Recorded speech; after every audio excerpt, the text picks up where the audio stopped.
In October, I made a video about Castlevania games, or things that were similar to Castlevania, but weren't actually called Castlevania. Well, I've had a lot of suggestions, and I've done more research, so I have a few games and other shows for you to enjoy. Thank you for everyone who's made suggestions so far. I'll admit I haven't done all the NES games because, frankly, my NES isn't working right now. I'll get it fixed soon enough. But here are some games and shows that will work. I will explain what my criteria are. First off, it needs a high production value, good graphics, amazing music, and, altogether a fun game. Not as good as, say, Super Mario Brothers, but still good. Then, when you're playing the game or watching the movie, you see a lot of lore, a lot of references, a lot of information that can continue on for other games and other movies. So a lot of expectations for more to be there. Finally, it's just got a certain feel. A Castlevania game is about somebody who is competently hunting down monsters and things that scare you. Night Slashers is basically what happens when you take Castlevania and mix it with a Data East brawler. Why? Because it's Data East making basically a Castlevania game. So yeah, it's going to look like that.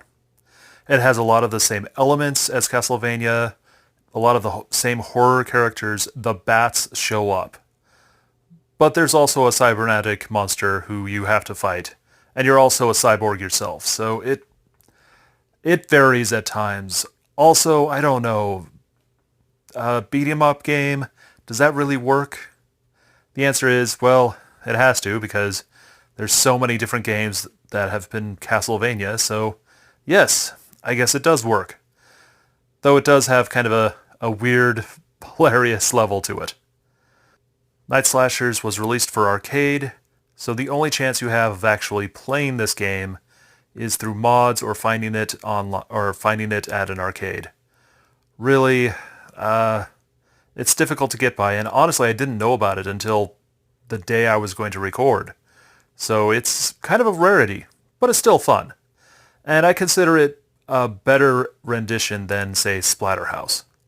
Because, it still has the horror element to it, but, it just feels a little more Castlevania. I mean, look at this guy's hair. That is obviously a Belmont in cybernetic gear. Not many people know this, but there was a shooting game for Castlevania. And this isn't that game. Instead, it's a game called Night Slashers. Oh wait, sorry, Zombie Raid. And it... yeah, it has a lot of the same elements, only it's a shooting game. Your gun is definitely a machine gun type game. The cabinet for it is simply amazing. I mean, honestly, I think the cabinet looks cooler than the game is. The music itself is kind of forgettable, but it's a fun game. So if you ever see it, which, once again, like Night Slashers, it's going to be difficult to find, you're going to enjoy it. It is a lot of fun. I will, however, say that the first level is kind of the dullest. You get into it a little bit more and it's a little more fun. So if Zombie Raid is sort of Castlevania, what about House of the Living Dead? The answer is, I don't think so. Just the ending itself doesn't quite work out, and it just has its own elements at times. So I like to keep it separate. This is a very Sega shooter game. And yes, it definitely has Castlevania feel to it, and it's got good production values. But I don't know if it is Castlevania. There's definitely some elements there, but there also are a lot of elements that aren't. So, debate it amongst yourselves. Leave it in the comments. Do you think this is more of a Castlevania game, or is it kind of separate? On to subjects where it's close, but I don't know. There's the Van Helsing top-down raiding game. Is it close to Castlevania? Well, yeah, it's got Van Helsing in it. It's got vampires. It's It's got a lot of elements to it that would be considered Castlevania. However, it's very much so like Diablo, and a lot of your time is spent choosing out new equipment and seeing how it works, and I have recorded this multiple times, and you know what shows up more often? Menus. You have so many menus, and I'm sick of the menus. I just don't feel the same with this game as I would a Castlevania, which is a lot more action-packed, a lot more enjoyable, direct. So I don't know. I don't think it's Castlevania. I don't feel like it's Castlevania, even though it's got a lot of the same elements. I consider this more of a Diablo with Castlevania elements in it. And I don't consider Diablo to be Castlevania just because there's so much about Diablo that has its own lore that doesn't really work with Castlevania. It's its own entity. And yeah, if you were to ask me, is Dark Souls like that? The answer is, yeah, you're right. So it's kind of a, I don't know, in that realm.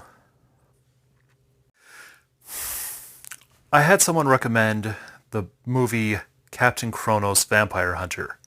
And to be honest with you, I don't consider Captain Kronos to be Castlevania-like. I consider Castlevania to be Captain Kronos-like. Every scene in this movie is just cool. And they made sure to include all of the elements and ideas of, vampires and hunters, and it's set in Middle Europe. And, there's intelligence. This is a competent person. Honestly, it looks more like the creators of Castlevania saw this movie, which is a Hammer film, and they based a lot of their work on Hammer films, and just went, yeah,